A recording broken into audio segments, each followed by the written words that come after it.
The clock in the executive suite of Harrington Enterprises ticked relentlessly, its rhythmic cadence echoing through the vast, dimly lit office on the 58th floor. Alexander Harrington sat at his polished mahogany desk, his sharp features illuminated by the glow of multiple screens displaying endless streams of financial data. At 42, he was the epitome of corporate power. This man had built an empire from the ashes of his family's old money, turning it into a multinational conglomerate worth billions. Yet behind the facade of unyielding authority lay a profound solitude. His wife, Amelia, had perished in a tragic car accident 3 years prior, an event that shattered not only his world, but also that of their young son, Noah. Noah, now 6, had been in the back seat that fateful night. The crash's horrific sounds, the screeching metal and shattering glass, had imprinted themselves on his fragile mind. Since then, the boy had retreated into a shell of silence, refusing to utter a single word. Specialists diagnosed it as selective mutism triggered by severe trauma, but no therapy or medication had pierced the veil. Alexander had spared no expense, consulting experts from across the globe. Yet Noah remained locked in his quiet realm, communicating only through gestures and drawings. Board meetings and acquisitions consumed the CEO's days, a deliberate distraction from the emptiness at home. Each evening, he returned to their penthouse overlooking the city skyline, where Noah's brown eyes met his, with a mixture of love and unspoken pain. Victor Lang, the deputy CFO, paced with calculated precision in the adjacent office. At 45, Victor had risen through the ranks with ruthless ambition, but Alexander's meteoric ascent had always grated on him. Victor's family lacked the Harrington pedigree. He had clawed his way up from a modest background, earning his MBA through night classes while working menial jobs. The resentment festered, fueled by whispers in the corridors that Alexander's success was inherited rather than earned. Victor saw an opportunity to undermine his boss, to expose a vulnerability that could shift the power dynamics.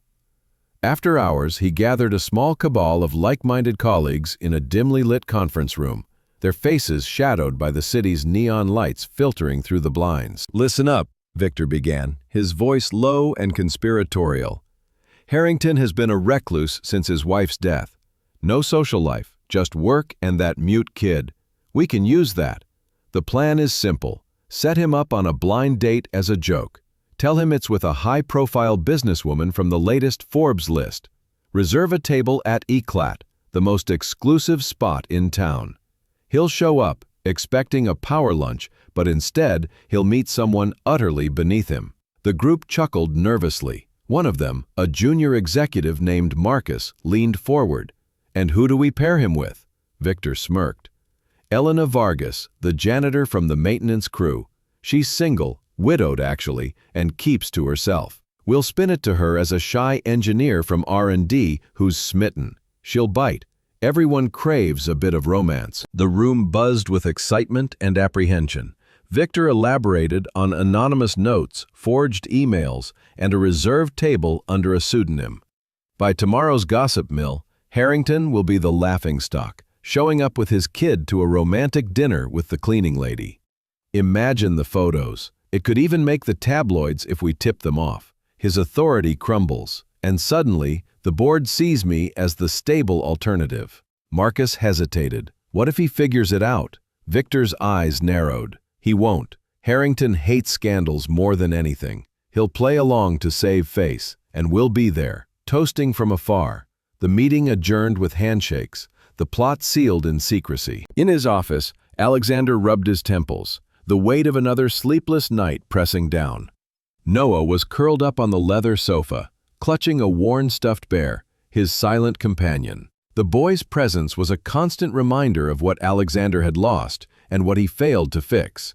A knock interrupted his thoughts. Victor entered, a folder in hand, his expression one of feigned enthusiasm. "Mr. Harrington, I have something special, an invitation you can't refuse." Alexander glanced up, his steel gray eyes impassive. "Make it quick, Lang." Victor cleared his throat. A prominent entrepreneur, featured on Forbes last month, has shown interest in a potential partnership. Dinner at Eclat tonight. It's a golden opportunity. Alexander dismissed it with a wave. Not interested. But Victor persisted, his tone shifting to concern. Sir, you've been alone since Amelia's passing. The team just wants you to find some balance. Declining could spark rumors and make you seem unapproachable. She's expecting you, the table's set. Do you want to humiliate her? Alexander's jaw tightened. He loathed manipulation, but the thought of office whispers eroding his control was worse. Fine, he relented, his voice curt. Victor exited with a satisfied grin, already texting the group. Phase 1 complete. Meanwhile, Elena Vargas scrubbed the tiled floors in the building's basement with methodical strokes. At 32, her life was far from her former career as a speech therapist at a renowned children's clinic. Her brown hair was pulled into a practical ponytail, her uniform faded from countless washes. The accident that claimed her husband, Miguel, 4 years ago, had left her drowning in debt and grief. Miguel had been a construction worker, killed in a site collapse due to negligence. That same year, one of her young patients, a boy with severe speech impediments, succumbed to complications from an untreated infection. Not her fault, but a failure of the underfunded system. Overwhelmed, Elena quit, seeking solace in anonymity and steady pay as a janitor. A colleague, part of Victor's scheme, approached with a grin. Elena, big news. There's this engineer in research who's had a crush on you forever. Too shy to ask, so we're playing matchmaker. Dinner at Eclat tonight. Elena laughed, wiping her brow. You're pulling my leg. Who'd date the cleaning crew? The colleague insisted. He's genuine, says you're kind and radiant. Don't leave him hanging. Elena paused, her heart fluttering at the prospect.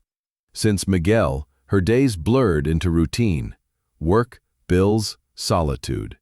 One dinner couldn't hurt. It might remind her she was more than just a shadow in the halls. All right, she agreed, but warn him, I have a hearty appetite. As evening fell, Eclat shimmered with opulence, crystal chandeliers casting prisms across marble floors. Alexander arrived with Noah in tow, the boy's hand clasped tightly in his. Heads turned. The icy CEO rarely appeared publicly with his son. At the reserved table, Alexander froze. Seated opposite was not a tycoon, but Elena, in a modest sundress, her eyes widening in recognition. The boss, she stammered. The janitor, he replied coolly. In that instant, the trap revealed itself. From a corner booth, Victor and his accomplices raised glasses, phones at the ready. Elena's cheeks flushed. I thought it was an engineer. Alexander's gaze hardened. We're both pawns, but I won't let them win. We'll dine as planned. Elena nodded, a spark of defiance in her eyes. Fine, Mr. Harrington, but don't complain if I order the lobster. The tension was palpable, cutlery clinking like warnings. Noah sat quietly, hugging his bear. Sensing his withdrawal, Elena folded her napkin into a makeshift crown and placed it on her head. Greetings, young sir. Care to join the royal feast? Noah's lips twitched, then parted in a soft giggle, the first sound in months. Alexander's heart skipped. He stared, disbelieving, as his son's eyes lit with fleeting joy. Victor's group faltered, their mirth choking in their throats. Keep it up, Alexander murmured to Elena. It works. She leaned in, whispering tales of imaginary adventures, drawing more laughter from Noah. The meal extended, conversation flowing tentatively. Elena shared snippets of her life, careful not to delve too deeply, while Alexander admitted the isolation of his position. By dessert, the pranksters slunk away, defeated. Leaving the restaurant, Alexander lingered outside, the night air crisp. Noah held Elena's hand briefly, his eyes shining. Thank you, Alexander said softly, for making him smile. Elena smiled back. It was nothing, but in her mind, doubt stirred, the echo of past failures. Alexander watched her depart, a question forming. Who was this woman who unlocked what experts could not? The seeds of curiosity planted, the empire's shadows began to shift, hinting at light ahead. Little did he know that this chance encounter would unravel secrets, ignite rivalries, and forge an unbreakable bond. In the dimly lit bowels of Harrington Enterprises, where the hum of fluorescent lights mingled with the distant rumble of the city above, Elena varladed across the cold tile floors of the basement maintenance wing, erasing the day's footprints as if they had never existed. At 32, Elena's life was a study in resilience and resignation. Her sun-kissed skin and warm brown eyes hinted at a vibrant past, but her faded blue uniform spoke of her current reality, a janitor in a towering empire of glass and steel. Loose strands of her dark hair escaped her bun, framing a face that bore the subtle lines of grief and determination. 4 years earlier, Elena had been a rising star in pediatric speech therapy at the city's leading children's hospital. She specialized in communication disorders, helping young patients find their voices amid challenges like autism, stuttering, and trauma-induced mutism. Her methods were innovative, blending play therapy with structured exercises, earning her praise from colleagues and gratitude from parents. But tragedy struck in rapid succession, shattering her world. First, her husband Miguel died in a construction site accident. He had been working overtime to support them, his body crushed under collapsing scaffolding due to safety violations by a negligent contractor.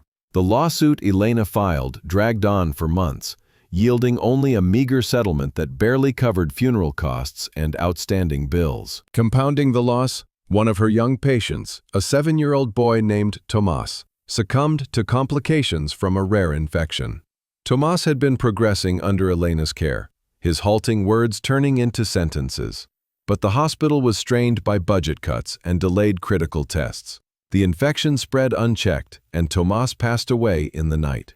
Though an internal review cleared Elena of fault, blaming systemic failures, she internalized the guilt. How could she heal others when she could not save those closest to her? The weight became unbearable.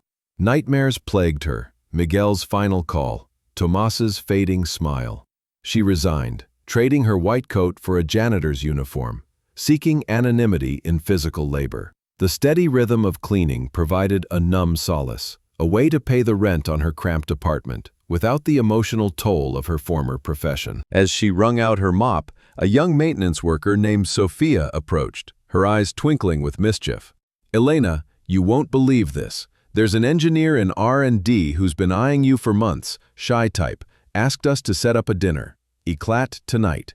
Elena paused, water dripping from the mop like forgotten tears. She set the bucket down, wiping her hands on her apron. "Sophia, that's ridiculous. Who would notice me? I'm just the one who empties the trash." Sophia grinned wider. "He's sincere. Says you're warm, always smiling, even on late shifts. Come on, it's been ages since you went out. Miguel would want you to live a little." Elena's heart twisted at the mention of her husband. Miguel had been her anchor, a man of quiet strength who dreamed of starting a family. His death left a void, amplified by the isolation of her grief. She had dated sporadically in her youth, but romance felt like a distant memory since the accident. The invitation stirred something dormant, a flicker of curiosity amid the monotony. Eclat was a world away from her usual evenings of microwave dinners and old novels. What harm could one night do? It might remind her she was still a woman capable of connecting beneath the uniform. "All right," she conceded with a small smile. "But if it's a prank, you scrub the executive restrooms for a week." Sophia laughed, clapping her on the back. "It's legit. Wear something nice." As Sophia walked away, Elena's mind wandered to her closet, sparse with practical clothes. She had a simple pale blue dress bought for a long-ago wedding and slightly worn heels. It would have to do. But doubt crept in. Why her? She was invisible in a building full of polished professionals, a cog in the machinery that kept the empire gleaming. The class divide was stark. Upstairs, executives like Harrington wielded power. Down here, workers like her toiled in obscurity. The thought of stepping into their realm felt like crossing an invisible barrier, reinforced by societal norms that kept the lowly in their place. Flashbacks intruded as she finished her shift. She remembered her last session with Tomas, his small hands gripping a toy microphone as he practiced sounds. Elena had encouraged him, her voice gentle. "You're doing great, champ. One more time." But the next day, the call came. Tomas was gone. The funeral was a blur of sobbing parents and hollow condolences. Elena stood at the back, tears streaming, whispering apologies to a casket too small. "I failed you," she thought, just as she had failed to save Miguel. She arrived at the hospital too late after the accident report. The guilt fused the losses, convincing her she was unfit to heal. Therapy required hope, and hers had shattered. Shaking off the memories, Elena headed home to her modest apartment in a rundown neighborhood. The building's elevator creaked, mirroring her weary steps. Inside, the space was tidy but sparse.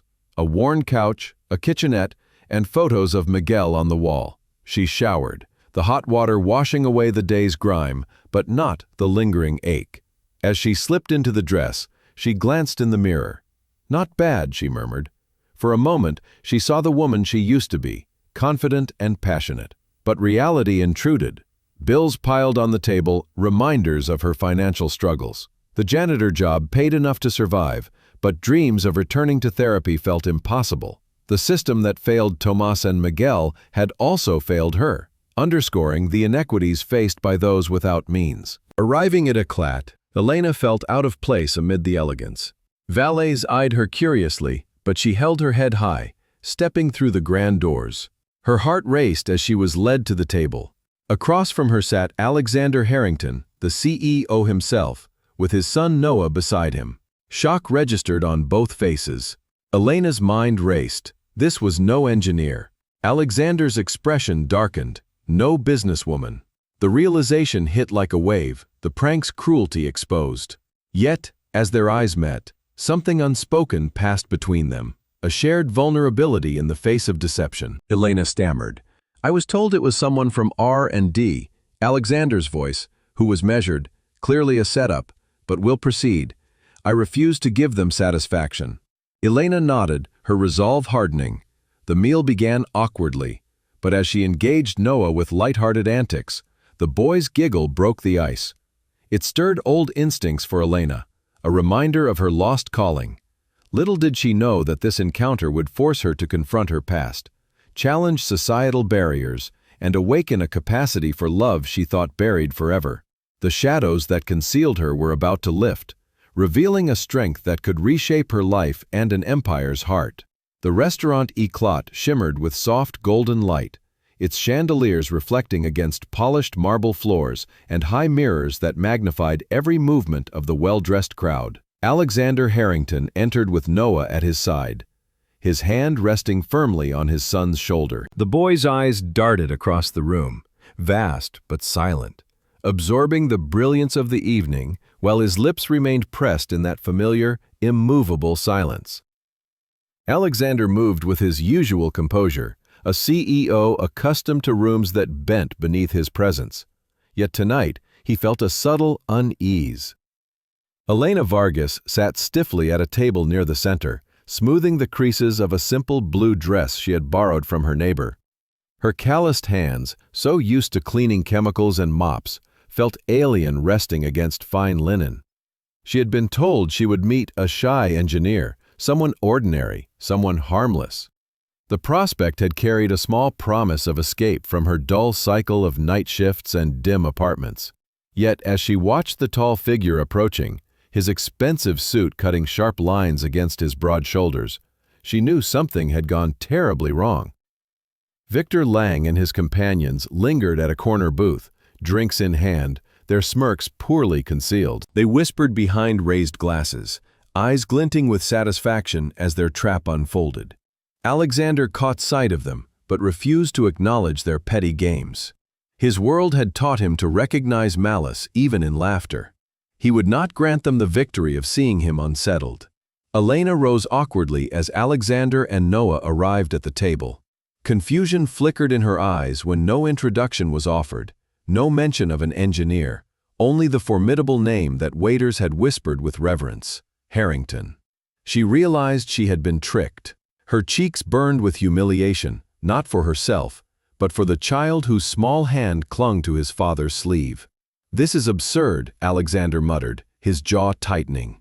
He considered turning and leaving immediately, but the weight of dozens of curious eyes pinned him down. If he abandoned the table, the story would spread across the city by morning, the mighty CEO storming out of a dinner gone wrong. He refused to give Victor such satisfaction. Elena, though trembling inside, lifted her chin. "We might as well sit," she said softly, surprising herself. Her tone was not submissive but defiant, a refusal to be reduced to a pawn in someone else's game. For a fleeting moment, Alexander studied her, recognizing the same steel he carried in his chest. He slightly nodded, pulled out Noah's chair, and sat across from her. The meal began with silence, broken only by the clinking of cutlery and the muted laughter from the corner where Victor's group still lingered. Alexander fixed his gaze on the table, every muscle tense with restrained fury. Elena, determined not to appear small, attempted polite conversation, yet each question fell against his stony demeanor like raindrops on iron. It was Noah who changed everything.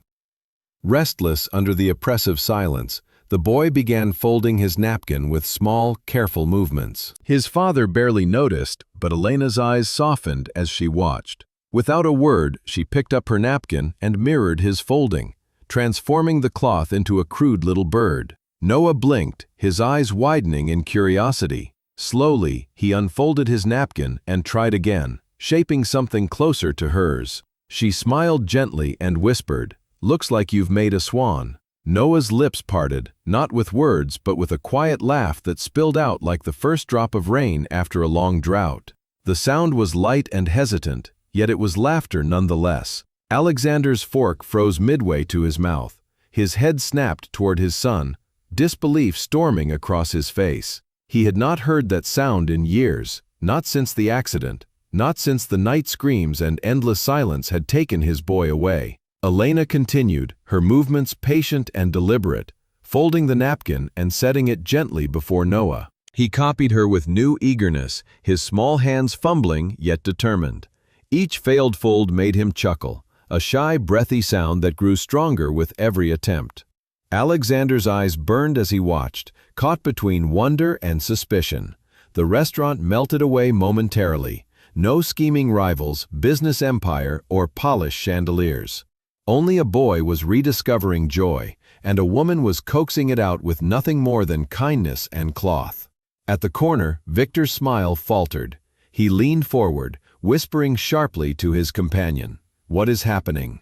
This isn't supposed to work." The laughter that once fueled his arrogance now cracked into unease. Alexander clenched his fists beneath the table, trying to steady himself.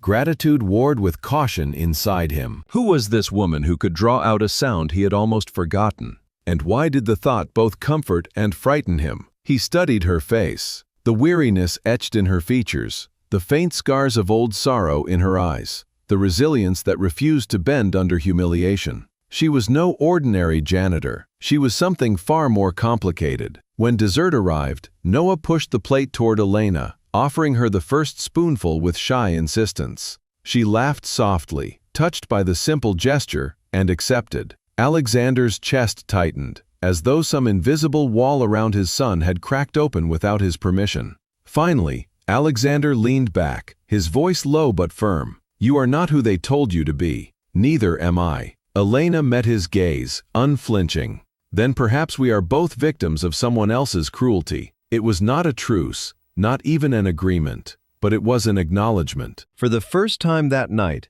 Alexander felt something stir beneath his grief and anger.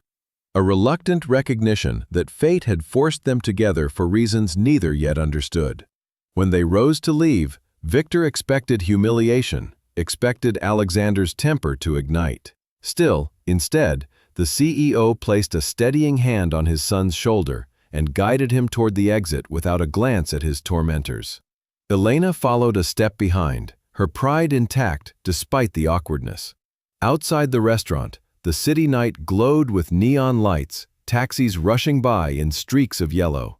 Alexander turned to Elena. His voice was curt, his eyes still shadowed, yet his words carried weight. "This isn't finished." She crossed her arms, refusing to shrink. "No, it isn't." Their paths parted there, but the spark had been lit.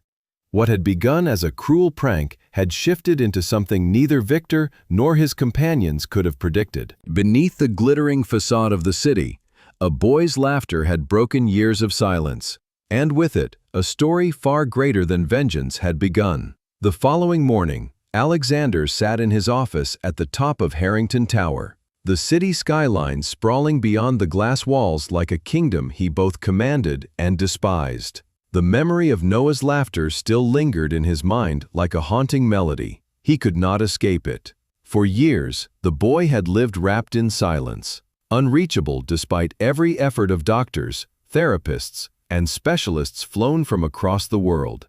Then, in a single dinner, a stranger had awakened something no professional had managed to touch. Alexander's instincts demanded answers. He was a man who built his empire on information, on knowing every weakness and every truth before his rivals could exploit it. He could not allow chance to dictate the future of his son. He picked up the phone and instructed his head of security to run a discreet background check on the woman named Elena Vargas. Files began arriving within hours. Her name surfaced in fragments of employment records, tax documents, and hospital reports. A narrative began to form, piece by piece, and with each revelation, Alexander felt the foundation of his assumptions shift beneath him. Elena Vargas had once been celebrated in professional circles. She had trained as a speech and language pathologist, earning distinction for her innovative therapy techniques with children who had suffered trauma or congenital speech impairments. She mentioned conferences she had attended, published articles, and testimonies from grateful parents. Then suddenly, 5 years ago, everything stopped. No further publications, no new clients, only silence and a string of short-term jobs cleaning offices, hotels, and hospitals. The deeper Alexander read, the more unsettling the picture became. He learned of her husband, a factory worker who had died in an industrial accident caused by unsafe machinery and excessive overtime. A group of widows had filed a lawsuit, but the company had settled quickly, leaving little justice behind. He discovered the story of a young boy, one of her patients, who had died following complications in a public hospital. The hospital's failure to provide proper equipment had sealed the child's fate, though Elena had been present when the boy's condition deteriorated. The reports insisted it was not her fault, yet Alexander could see how a woman might carry guilt for a lifetime, regardless of what the records declared. He leaned back in his chair, pressing his palms against his eyes. In her grief, she had walked away from her calling. He imagined the nights she must have spent staring at empty walls, her heart weighted with blame, her hands stripped of the work they were meant to do. He recognized the shape of that pain because it mirrored his own. Memories crashed over him, the twisted metal of the car, the sound of Noah's screams, the stillness of his wife's body beneath the hospital sheets. He had tried to bury it under meetings and acquisitions, but it rose again whenever Noah's eyes pleaded for a voice that refused to come. The next step was inevitable. Alexander summoned his driver and ordered him to take him to the building where Elena worked the night shift. The janitorial wing of the downtown hospital smelled of bleach and damp cotton. Elena moved quietly between corridors, mop in hand, her shoulders stooped with exhaustion.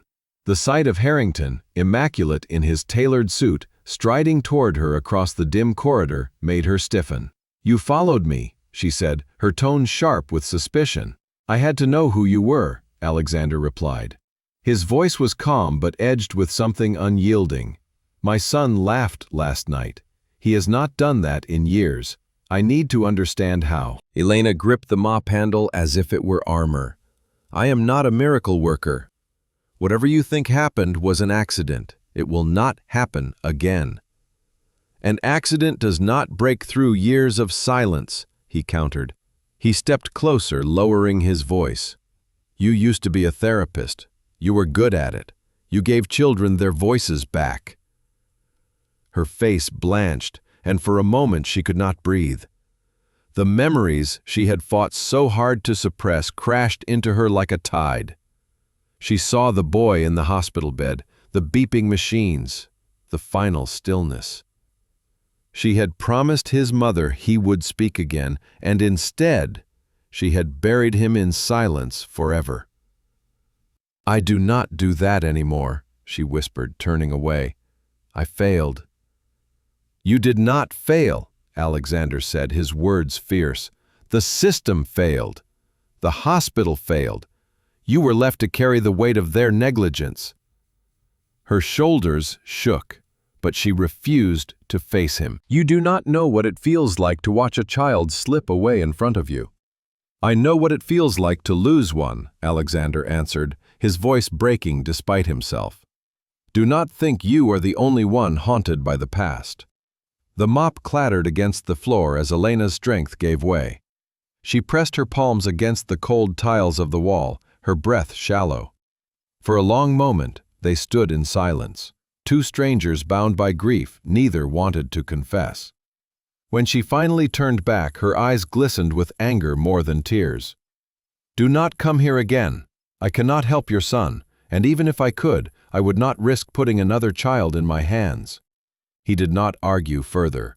He simply studied her, memorizing the defiance in her expression, the armor she wore to survive. Then he left, his footsteps echoing through the sterile corridor. Yet the matter was far from finished. That weekend, Alexander took Noah to the park to distract himself from the confrontation. The autumn air was crisp, the trees blazing with shades of amber and red. Noah clutched a sketchbook, his small fingers stained with pencil lead. He sat beneath a tree and began to draw. Alexander watched from a bench, his thoughts restless. Then he noticed another figure approaching across the grass. Elena was carrying a paper bag of sandwiches in her plain sweater and worn jeans. Her surprise at seeing him was matched only by his disbelief at the coincidence. Noah looked up, and his face lit with recognition. Without hesitation, he tugged at Elena's sleeve, showing her the drawing. It was a simple picture of a woman holding hands with a child beside a car. The lines were shaky, the figures stick-like, yet the meaning was unmistakable. Elena knelt, her voice gentle. "Is that your mother?" Noah nodded slowly, eyes cast down, the silence heavier than any word. She touched the page lightly. She must have been very kind. Alexander's throat tightened. It was the first time anyone had spoken of his wife to Noah since the funeral. He had avoided the subject, terrified of reopening wounds that never healed. Yet a stranger acknowledged the loss, offering the boy a space to grieve without fear. They shared sandwiches on the grass. Elena spoke of her husband in fragments, of the laughter that once filled her home, of the accident that had stolen him away. She did not mention the boy from the hospital, but the shadow of him lingered in every pause between her words. For the first time, Alexander saw her not as a janitor or a failed therapist, but as a survivor of battles as merciless as his own. He recognized the strength required to endure when everything had been stripped away. When Noah giggled at a melting scoop of ice cream, smearing it across his face, Alexander felt his conflict sharpen. Hope burned against his fear, demanding he take the risk he had sworn never to take again. That night, standing in his penthouse's silence, Alexander decided. He would go to her again, not as a CEO demanding results, but as a father begging for help. The secrets he had unearthed had not frightened him away. They had convinced him that she, broken yet unyielding, was the only one who could reach his son. The following afternoon, Alexander found himself walking along the winding paths of Riverside Park, a rare moment away from the constant hum of his office and the pressing demands of Harrington Enterprises. The autumn air was crisp and carried the scent of fallen leaves, mixed with the faint aroma of roasted chestnuts from a nearby vendor. Noah walked beside him, his small hand holding tight to his father's, his sketchbook tucked under his arm. They did not speak much. Alexander had learned that silence between them was not always absence. Sometimes it was a space where Noah felt safe, a place where the trauma that had stolen his voice could rest without being disturbed. Still, Alexander could not ignore the longing in his son's eyes when they passed groups of children laughing and playing. Noah stopped suddenly as they rounded a bend near the park's pond. His gaze fixed on a figure sitting alone on a bench under a maple tree. She wore a plain sweater and jeans, her head bent over a small paper bag. Alexander felt his breath catch. It was Elena. Noah released his father's hand and took a few steps toward her, his movement hesitant but determined. Alexander followed at a distance, unsure whether to call out or let the moment unfold. The world seemed to quiet around them. The laughter of children, the rustle of leaves, and the occasional bark of a dog faded into something softer, as though the park held its breath. Noah reached Elena first. She looked up, startled, her eyes meeting his with a mixture of surprise and guarded caution. Noah held out his sketchbook wordlessly, his small fingers trembling. On the page was a drawing of a woman and a child standing beside a car. The figures were simple, crude even, but the emotion behind them was undeniable. Elena studied the drawing quietly, her lips pressed together. She traced the lines with her fingers without touching the paper. Her expression softened as she looked at the boy. He smiled faintly, the first time he had offered a smile that was entirely his own. Alexander, watching from a distance, felt a tightening in his chest. That smile was a fragment of the boy he had lost to silence years ago and was now given to a stranger. Elena finally spoke. Her voice was low but steady. "You have a gift," she said, looking at Noah with an intensity that made him glance down at the sketchbook. It was not praise alone, but an acknowledgement of something more profound, a recognition of his ability to tell a story without words. Noah nodded once, accepting her words, then turned toward his father. Alexander stepped forward now, his presence quiet but deliberate. Elena glanced up at him, her expression guarded once more. He sat down beside her without asking permission. The silence between them was not uncomfortable, but heavy with unspoken questions. Alexander took a deep breath before speaking. "I came to talk to you," he said, "about last night, about Noah." She did not respond immediately, her eyes fixed on the ripples in the pond. Finally, she said, "I cannot help him. Not like you think." Alexander leaned forward, resting his elbows on his knees. Then, he explained why he laughed, and he said it quietly. "That is what I want to understand." She looked at him then, truly at him, and her defenses seemed to falter momentarily. Her voice was softer now. Maybe it was because she recognized the same weight in his eyes that she carried herself. "There is no single reason," she said. "Sometimes it is patience. Sometimes, the slightest connection breaks through where words cannot reach." Noah slid closer to Elena, his sketchbook forgotten. She smiled faintly and pulled from her paper bag a small tub of strawberry ice cream, offering it to him. He accepted it without hesitation, the faint sound of laughter slipping past his lips as the cold sweetness touched his tongue. Alexander watched them, a silent observer to a moment that felt fragile and irrevocable. Elena turned her gaze to Alexander. "I know what you are thinking," she said. "I have a hidden method, some secret technique, to make him speak. But it is not like that. Healing is not a formula. It is a process. Sometimes, the process begins with something as simple as ice cream in a park." Alexander studied her quietly, weighing her words. She spoke with conviction, but he knew that conviction was born of experience, loss, and having been tested and broken. He had seen enough of the world to know that those who carry scars speak differently. Their words are quieter but sharper, and their intentions are harder to dismiss.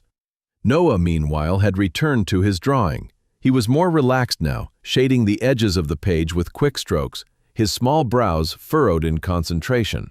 Elena watched him with a gentle patience that Alexander could not name. It was not pity, it was something else, something more profound and more complex to define. Alexander cleared his throat. "I want to bring you to help him," he said. "No contracts, no money. I only want you to work with him because I believe you can." Elena shook her head firmly. "I am not going to be part of a game," she said. "You do not understand what you are asking. Helping a child is not something you can turn into a transaction. It takes time, it takes trust, and I cannot give either of those without knowing a real reason to begin." Alexander leaned back, folding his arms. "Then why did you sit here with him today?" he asked quietly. Her eyes lingered on Noah, who was now smiling to himself as he drew. "Because he trusted me first," she said softly, "and trust is something I do not give lightly." He looked at her, searching her face for any sign of doubt. She gave none. The quiet between them was now filled by Noah's laughter, the rustling leaves, and the occasional call of a bird overhead. Alexander glanced at his son and then back at Elena. Perhaps she was right, he said at last. Healing is not a transaction, but it is something I am willing to risk. She studied him for a long moment before speaking. If we do this, it will not be easy. I will not promise results. I will not promise success, but I will try. Alexander nodded. That is all I am asking, he said. After that, they sat together on the bench for a long time, watching Noah play with a fallen leaf, turning it over in his small hands as if it held the answers to questions he could not yet ask. The air grew colder as afternoon gave way to evening. Alexander stood, extending his hand to Noah. The boy took it without hesitation. Elena gathered her bag quietly, her gaze lingering on them before leaving. Alexander called after her. Wait. She paused, glancing over her shoulder. I will not promise you anything, she said, but I will come. Noah smiled softly, his voice still unspoken, but his eyes said enough. As Elena walked away through the trees, Alexander knew that the choice she had just made would change all of their lives. The park returned to silence, except for the sound of wind through amber leaves and the faint laughter of a boy who had begun to find his voice. The next morning, Alexander woke before dawn. Harrington Tower was silent except for the distant hum of the city below. He sat in his study, staring at the glass of untouched coffee on his desk. The conversation in the park replayed in his mind over and over.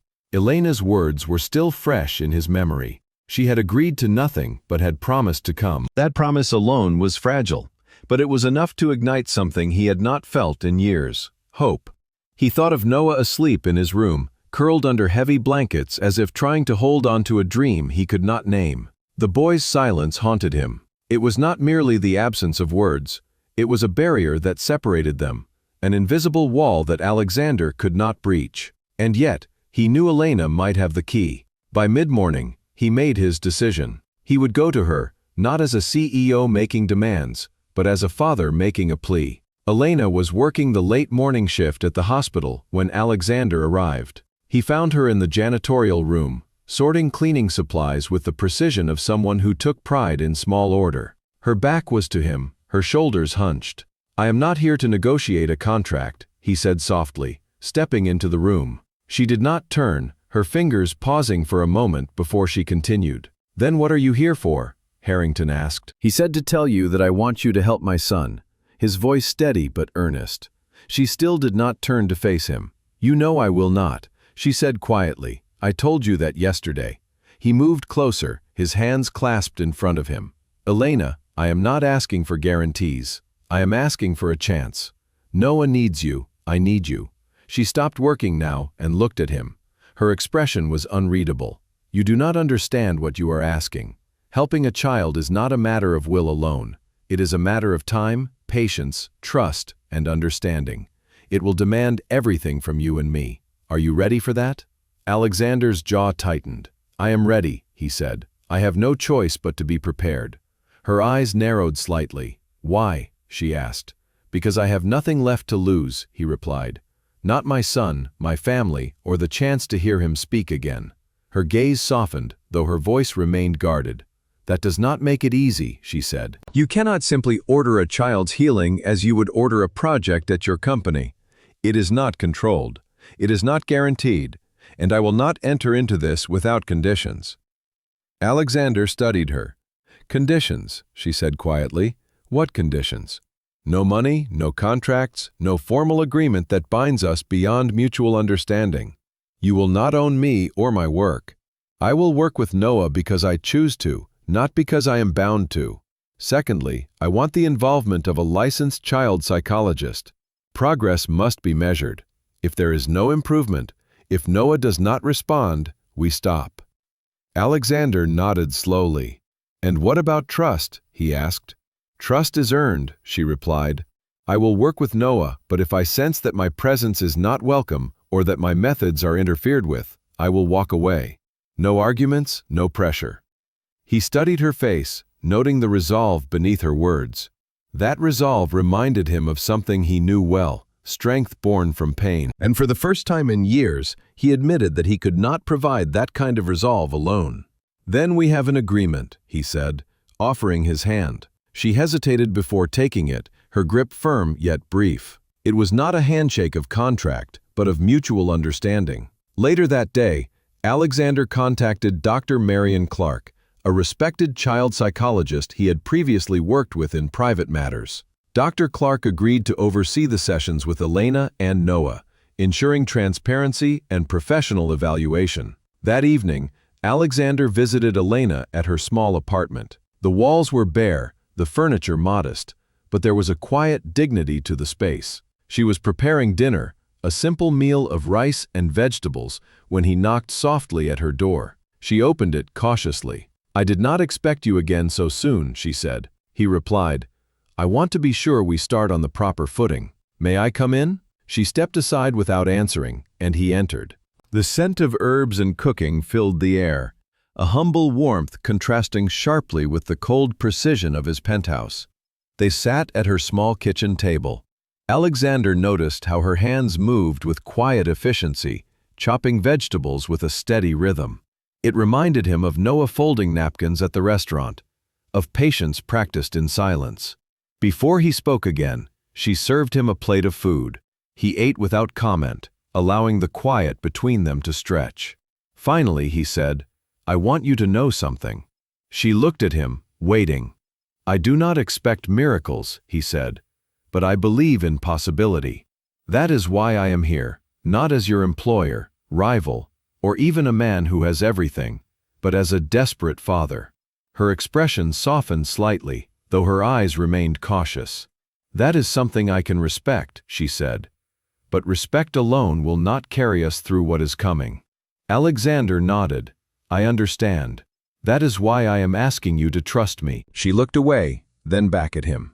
"Very well," she said at last. "I will try. But under my conditions." He nodded again, a quiet smile touching his lips. "Then it is settled," he said. As he left her apartment that night, Alexander felt the weight of a promise heavier than any he had ever made. It was not a contract written in ink or signed in a ceremony. It was far more fragile and powerful, a pledge between two people bound by necessity and an unspoken hope. In the following days, arrangements were made. Elena would meet Noah twice a week at her chosen location in the park. Sessions would be observed and recorded by Dr. Clark. Alexander gave her access to Noah, promising not to interfere unless necessary. It was a fragile agreement, built on trust rather than control. Noah seemed unaware of the changes. For him, afternoons remained moments of quiet play. But Alexander watched closely, noticing the way his son began to glance toward the park with something like anticipation.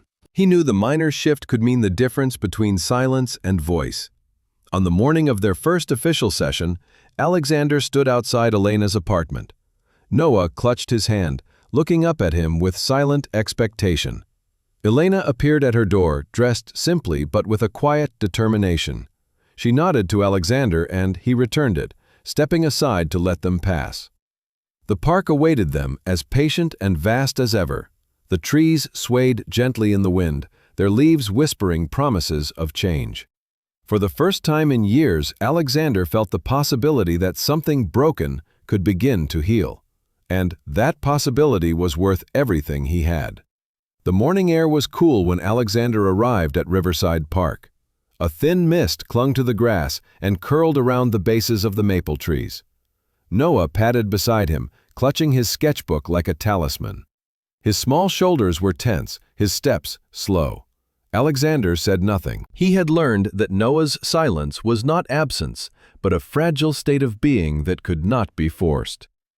Elena was already waiting when they arrived. She stood under a large oak, her plain sweater blending with the muted colors of autumn. Her posture was steady, her expression calm.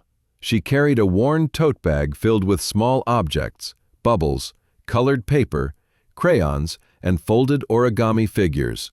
Alexander watched her as she greeted Noah. She crouched to his level, smiling softly. Noah glanced at her, hesitating, but then nodded slightly. Without a word, she unpacked her things, laying them carefully on the ground. The first session began not with talk, but with play. Elena invited Noah to join her in making paper animals. She chose simple shapes at first, small cranes, swans, and boats. Her hands moved with quiet precision, folding each piece carefully. Noah watched her for a long moment before picking up a sheet of paper himself. His fingers were clumsy initially, and his folds were uneven and shaky. She offered gentle guidance without interrupting his effort, showing him that mistakes were part of the process. Alexander stood at a distance, watching the exchange. His hands were clasped behind his back, his face unreadable. He had arranged for Dr. Clark to observe them, but the psychologist was not here yet. For now, it was only him, Elena, and Noah. Noah's attention shifted from the paper to Elena. He pointed at her hands as they folded another swan. She met his gaze and nodded encouragingly. He tried again, a small smile forming as he made a recognizable shape. His laugh was quiet, but it came, soft and fragile, like a flower breaking through stone. That moment was enough to draw Alexander closer.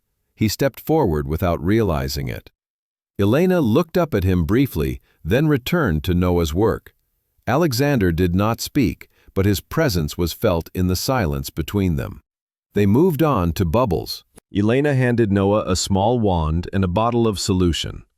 His lips parted in curiosity as he dipped the wand and blew gently. Tiny spheres shimmered in the air before bursting. His laughter grew, and Alexander saw his son's shoulders relax for the first time. Elena's voice broke the quiet. She said softly, "This is where the work begins, not with talking but with creating a space where he feels safe enough to try." Alexander nodded slowly. He knew she was speaking of more than just the paper and bubbles. She was speaking of trust. Over the next hour, they moved between activities. There was origami, coloring, and a game she called Sugar Star and Water Moon. Each was simple but purposeful. Elena observed Noah's reactions, making notes on her small pad. Occasionally, she would ask him a question, not expecting an answer, but offering the chance for him to respond in his own time. Alexander watched quietly, torn between the urge to intervene and the need to respect her method. He had always been a man who sought control, who believed that determination could conquer any obstacle. But here, in the park with a child who had lived years without speech, he was learning that healing was something else entirely. There was a moment when Noah stopped what he was doing and looked up at Elena. His eyes were wide and searching. She met his gaze without a word. Slowly, he reached for her hand. She allowed him to take it, squeezing gently. Alexander felt his own breath catch at the sight. The session ended with Elena gathering her things. She stood and nodded to Noah. "You did well today," she said softly. Noah smiled faintly and turned toward his father. Alexander stepped forward to meet him, his voice low. "Did you enjoy that, son?" Noah nodded, his lips parting in a small but genuine smile. He did not speak, but Alexander understood the meaning. It was progress. Afterward, Alexander walked Elena to her car. Her expression was thoughtful. "This will be harder than you think," she said. "Healing is not a straight path. There will be setbacks. But today was a start." Alexander nodded. "I know. But it is a start we could not have had without you." She looked at him steadily. "I did not agree to this out of gratitude. I agreed because I believe in giving him a chance. But my conditions remain. No contracts, no interference. And I want the psychologist involved from the beginning." Alexander extended his hand. "Then we have our terms," he said. She shook his hand briefly before turning toward her car. Before she left, she added quietly, "I will try, but I cannot promise results." That night, Alexander sat in his study, reviewing Elena's notes from the session. Her observations were precise, almost clinical. Yet there was something deeply human in her words. She wrote of Noah's laughter, tentative gestures, and the minor signs of curiosity he had shown. But she also noted his moments of withdrawal, his hesitation when asked to interact beyond the activities. Alexander knew this would be a long process. Healing would not be neat or predictable. There would be days of silence, of frustration, of doubt. But there would also be moments like today, small breakthroughs that promised something greater. He thought of Elena standing under the oak tree in the park, patient and quiet, guiding a boy back to life without speaking a word himself. He thought of Noah folding paper into shapes that held meaning beyond their simplicity, finding joy in something as fragile as a swan made of napkin folds. And he knew that this was only the beginning. Alexander allowed himself to believe in the possibility for the first time in years. Not certainty, not a guarantee, but a possibility. And that was enough to keep him moving forward. The next session was already planned. Twice a week, at Elena's chosen location in the park, with Dr. Clark observing. Alexander would not interfere. He had given his word, but as he watched Noah sleep that night, he could not silence the thought that perhaps this was not just about helping his son find his voice. Maybe it was about finding his own. The park would be their place of beginnings, and every beginning carried with it the fragile promise of change. The morning air in Riverside Park carried the scent of wet earth and fallen leaves. A faint fog lingered over the grass, curling gently around the base of the trees. Alexander arrived early, as always, carrying a small thermos of coffee and a quiet sense of anticipation. Noah walked beside him, clutching his sketchbook close to his chest. His steps were slower today, deliberate, as though he felt the weight of something unspoken. Elena was already there, kneeling on a blanket she had spread beneath the branches of an ancient oak. Her tote bag lay open beside her, revealing the tools of her work: colored paper, crayons, a small jar of soap bubbles, and a wooden box containing origami figures. She looked up when Alexander approached, offering a brief nod of acknowledgement. Noah stopped beside her without a word. Elena smiled gently, her eyes warm but careful. She gestured for him to sit beside her. He obeyed quietly, his small frame folding into the blanket with the hesitance of someone unused to comfort. Today's session began as usual, with small activities designed to build trust. There was coloring, folding paper, and blowing bubbles. Noah was quieter than before, absorbed in the rhythm of folding a strip of paper into a swan. Alexander watched silently, noticing how the boy's movements were more assured than in previous sessions. Elena spoke softly to Noah, encouraging him without pressing for words. That was her method, patience without demand. She would name the shapes, describe the sensations, and invite Noah to respond however he felt able. Noah's attention shifted suddenly to the bubbles. Elena handed him the wand, and he dipped it into the soapy solution. He blew gently, sending shimmering spheres into the air. One landed on his sleeve and burst. He laughed softly, so quiet the morning air almost swallowed it. Elena smiled. "That is progress," she said. No words, but the sound of laughter was a language of its own. Alexander felt something tighten in his chest. For years his son had been locked inside silence, and now those walls were showing cracks. They moved on to another exercise, Elena called Sugar Star and Water Moon. It was a game of gestures and rhythm. Elena would clap softly and hum a tune, inviting Noah to follow her movements. Noah hesitated at first, overseeing her before joining in. His movements were tentative, but soon he matched her rhythm. Alexander stepped closer, unable to resist the urge to watch more closely. Elena's voice grew softer, almost a whisper, as she guided Noah. The boy's small voice suddenly broke the quiet. "Daddy." Alexander froze. The word hung between them, fragile and trembling. Elena stopped clapping, her hands still in midair. Noah repeated it, a little louder this time. "Daddy."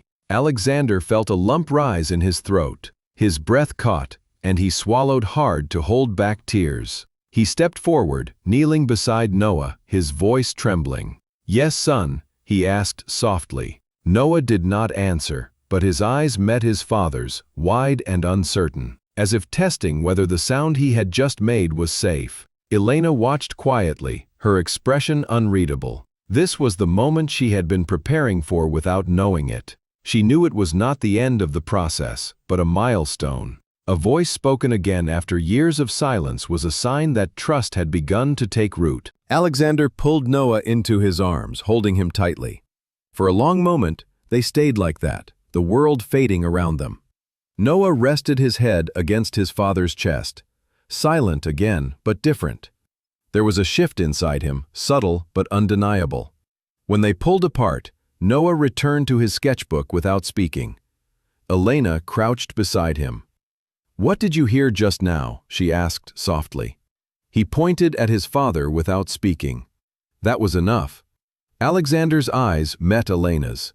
There was gratitude there, but also a question. She met his gaze steadily, giving nothing away. Later, Alexander walked Elena to her car. They were silent for a time, Noah's laughter still echoing faintly in Alexander's mind. "This was a breakthrough," he said quietly, "not just for him, but for Noah." Elena nodded. "It is a step," she said, "but the path ahead will not be as simple. There will be setbacks. There will be silence again. That is part of healing." Alexander looked at her with an intensity that made her pause. "I am prepared for that," he said. "I am prepared to fight for this." She studied him for a long moment, then gave a faint nod. She said, "You must prove that, not to me, but to him." That evening, Alexander stood in Noah's bedroom, watching him sleep. The faint rise and fall of his chest was a rhythm Alexander had not noticed in years. The word "daddy" echoed in his mind, a fragile proof that trust could break the silence. The memory of the moment stayed with him. He knew it was not the end of the journey. Elena was right, there would be setbacks. But for the first time in years, he felt a fragile certainty that they could move forward.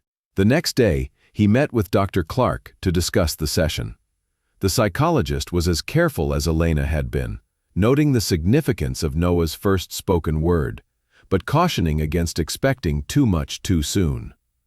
Progress, Dr. Clark said, was rarely linear. There would be days of silence, days of hesitation, and days of retreat. Alexander listened quietly, accepting the caution without surrendering hope. This was the first breakthrough, but the beginning of a process that would test them all. That evening, Noah approached Alexander in his study, sketchbook in hand. He handed it to him without a word. Alexander opened it and found a simple drawing of a swan, folded and colored with care. Beneath it were two words written in careful, uneven letters. "Daddy loves." Alexander's breath caught. He looked up to find Noah watching him, his silence filled with meaning. He gathered his son into his arms once more. This time, Noah did not pull away, and in that quiet embrace, Alexander understood that healing was no longer just a hope. It was becoming a reality. The morning began like any other at Harrington Enterprises.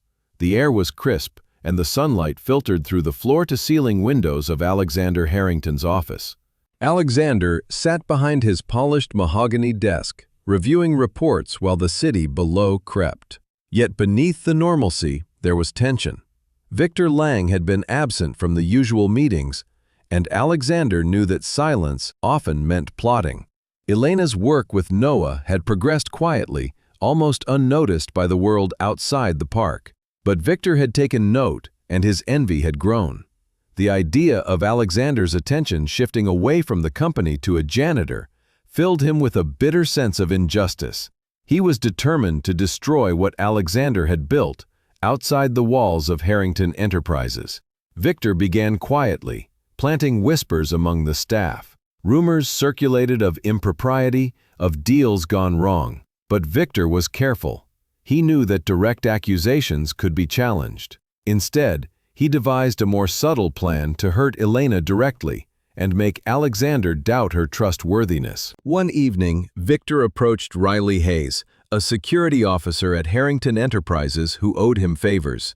Victor spoke quietly, outlining his scheme.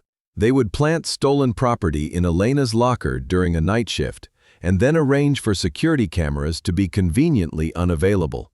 Riley agreed, drawn by the promise of advancement.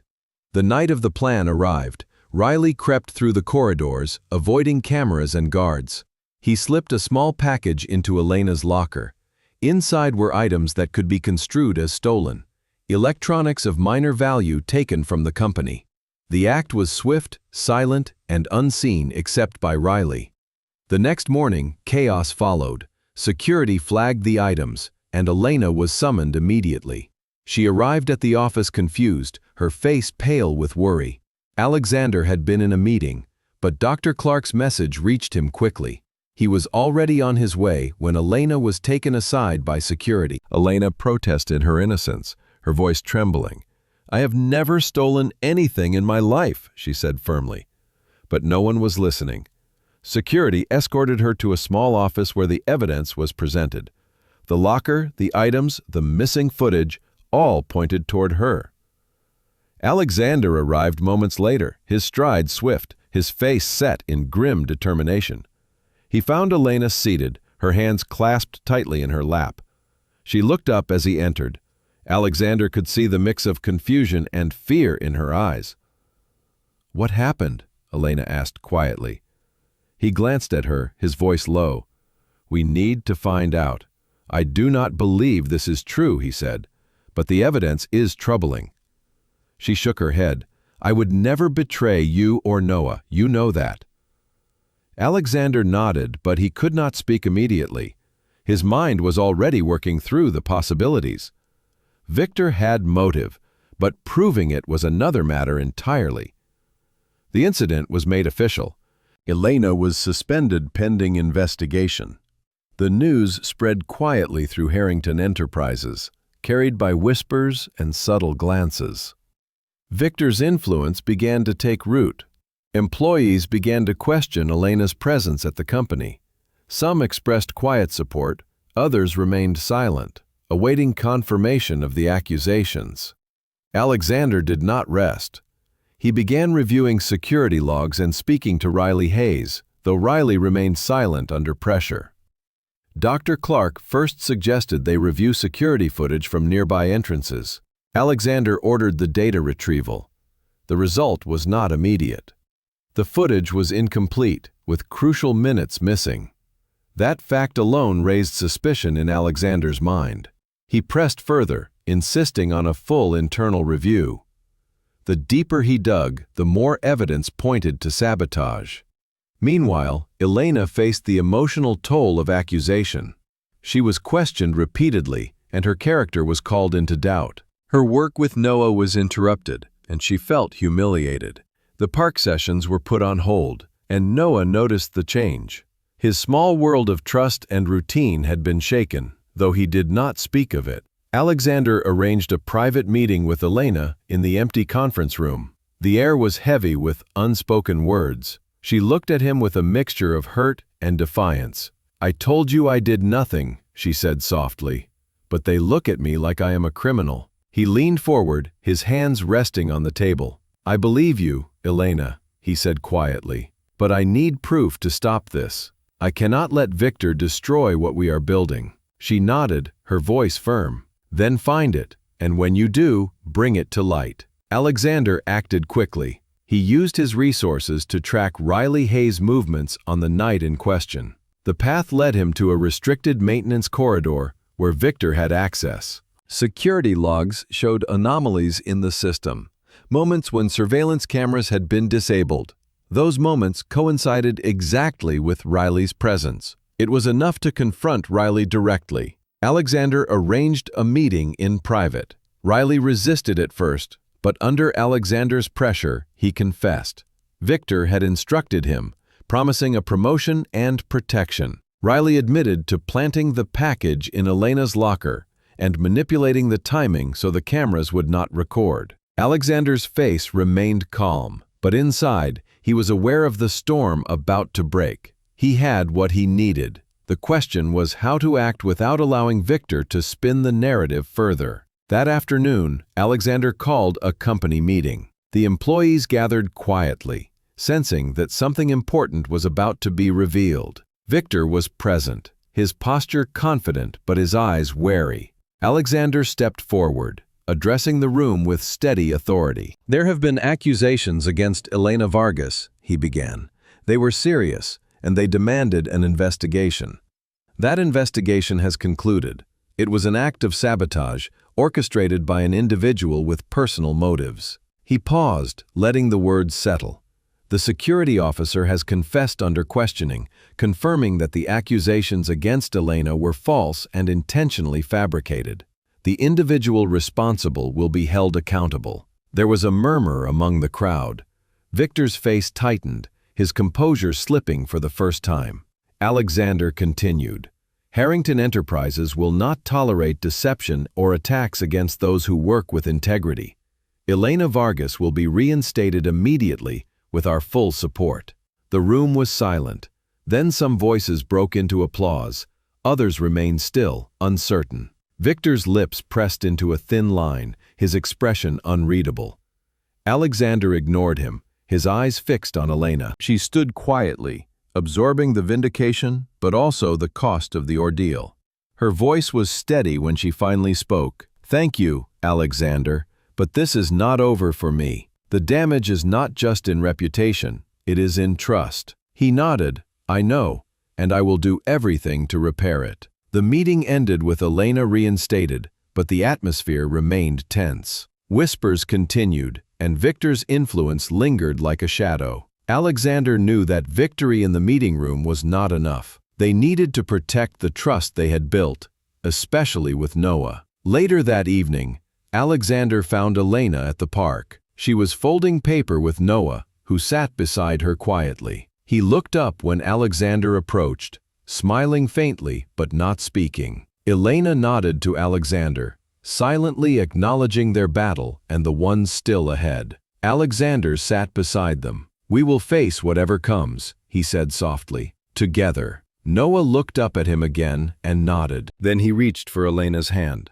In that simple gesture lay the fragile promise of healing, trust, and the strength to face shadows yet unseen. The morning of the company speech arrived with a rare stillness in Harrington Tower. An air of anticipation replaced the usual hum of activity. Word of the previous night's revelations had spread through Harrington Enterprises like wildfire. Employees whispered in hallways, exchanging glances and theories. Victor Lang had been absent since the meeting, and his office door was shut tight. Alexander stood in his office before the speech, adjusting his cufflinks. His mind was focused, but his thoughts drifted to Elena and Noah. He had rehearsed his words, but the weight of what he planned to say went far beyond prepared remarks. This was not simply an announcement. It was a declaration of values, of trust, of justice. The auditorium was filled with employees, managers, and executives. Cameras were set up, and the air was charged with expectancy. Alexander stepped onto the stage with a measured calm. He scanned the crowd, meeting familiar faces, and allowed the moment to settle before speaking.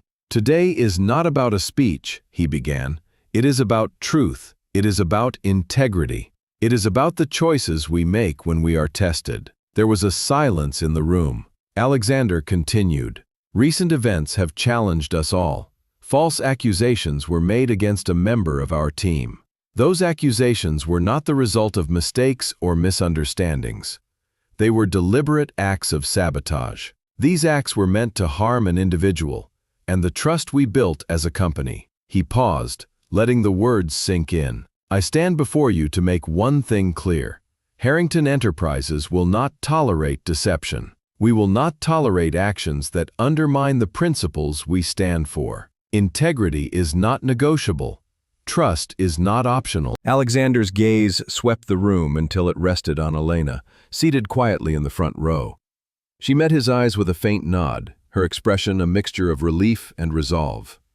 Elena Vargas is a professional who has faced injustice with dignity. She has been wronged by deliberate sabotage.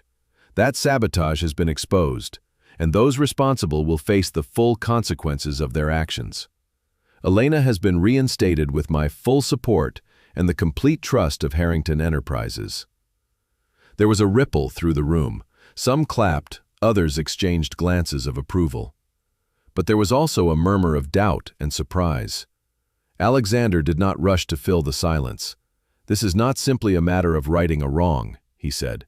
"It is an opportunity to reflect on how we treat each other, uphold truth, and support those who face injustice.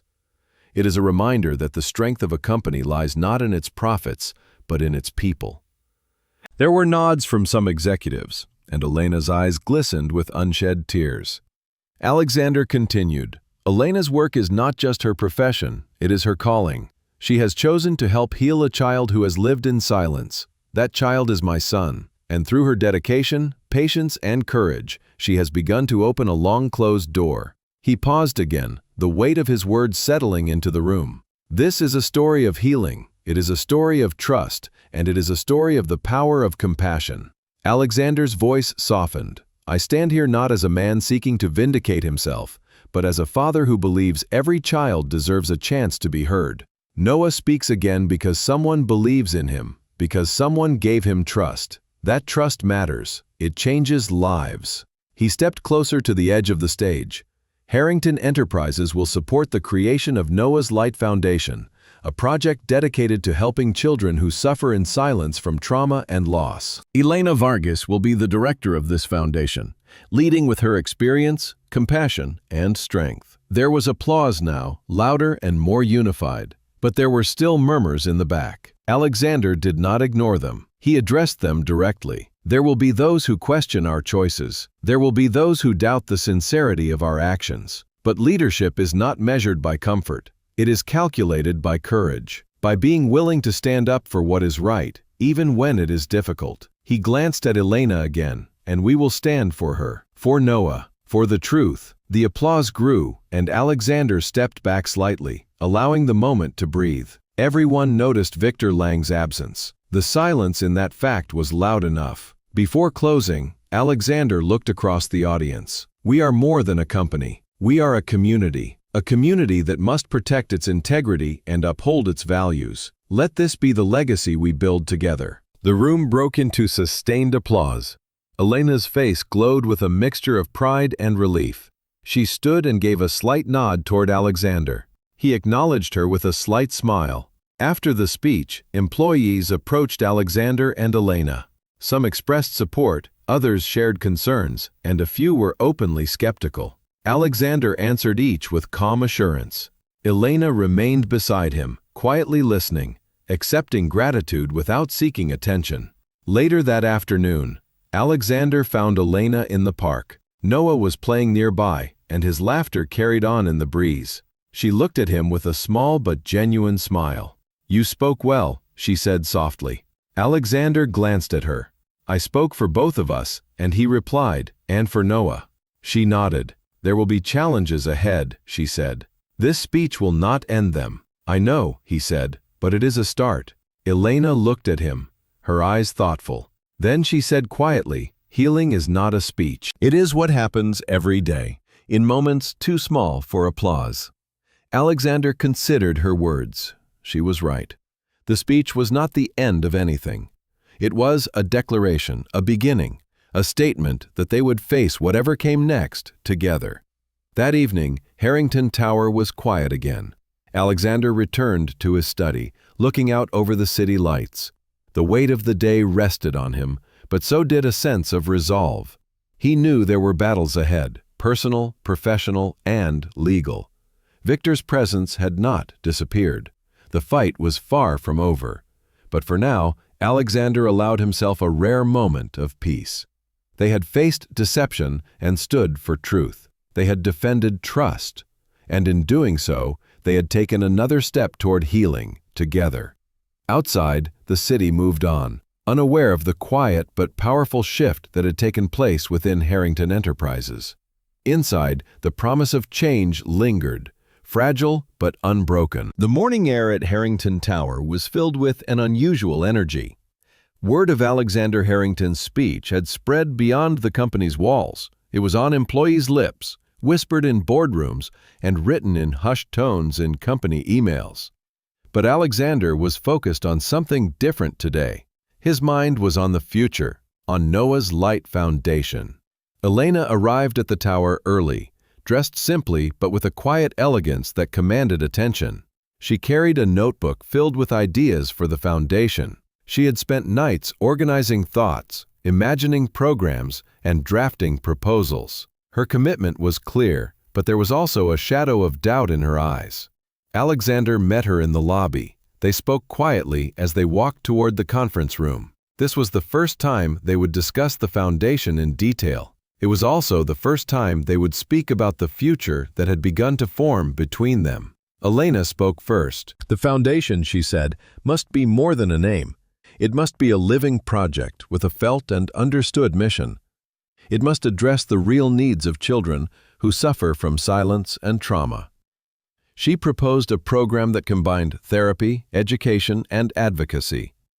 Alexander listened intently. Her vision was thorough, grounded, and deeply human. He could see how her words reflected her professional expertise and personal experience. "We will need funding," he said, "and a clear structure. We must ensure it is sustainable."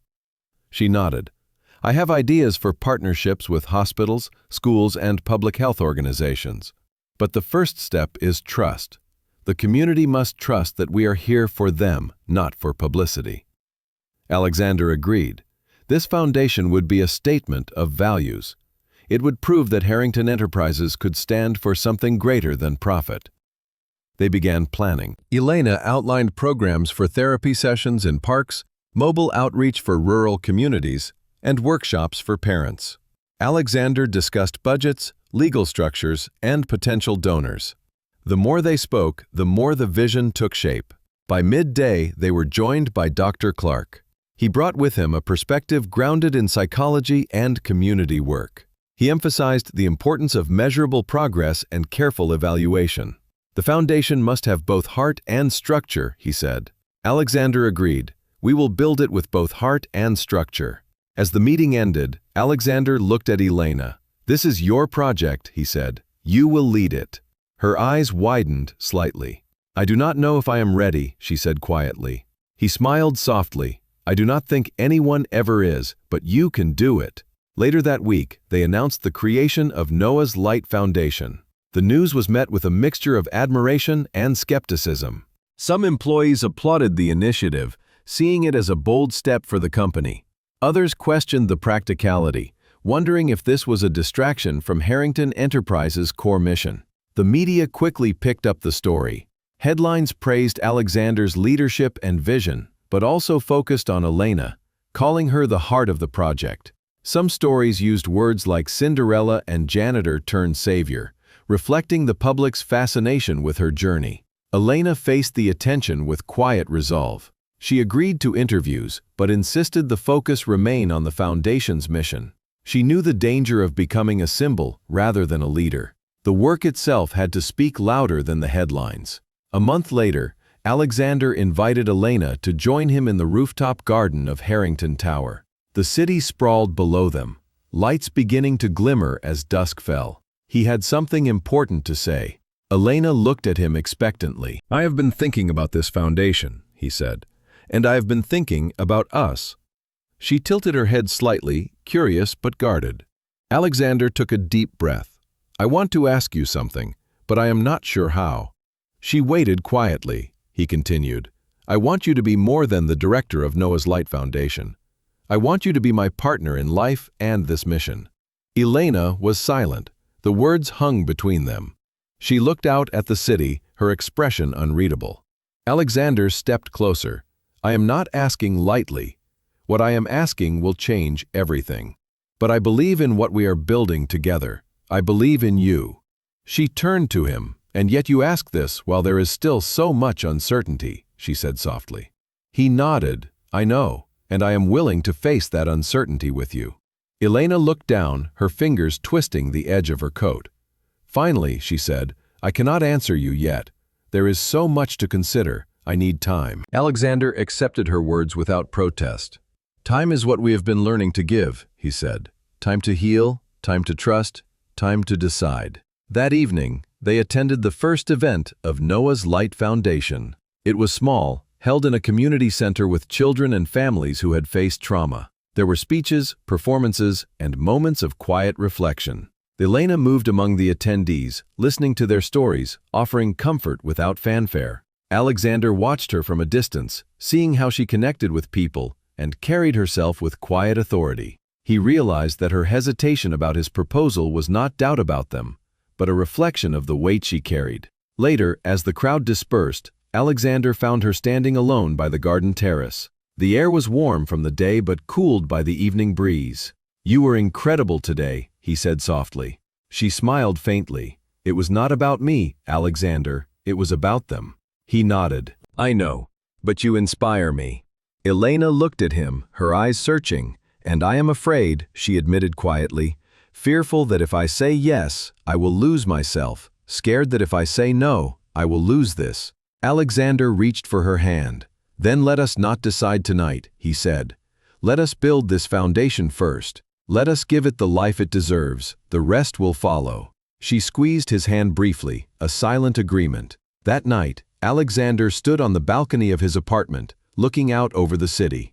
The lights glittered below like stars fallen to earth. He thought of the foundation, of Elena, and of Noah. The path ahead was uncertain, filled with challenges and doubts. But for the first time, he felt a profound certainty in what they were building together. The foundation was not just a project, it was a promise.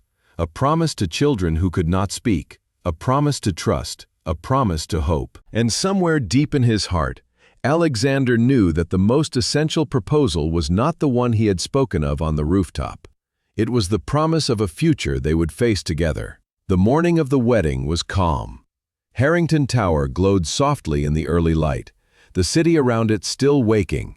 Invitations had been sent quietly, and only close friends, family, and a few colleagues had been invited. Alexander had insisted on simplicity, wishing the day to be private and sincere rather than grand. Elena stood before a small mirror in her modest suite, her gown flowing softly around her. It was elegant in its simplicity, white silk with delicate lace at the sleeves. She did not wear extravagant jewelry. Her hair was pinned loosely, and her face bore the serene composure of someone stepping into a life she had not expected, but was choosing willingly.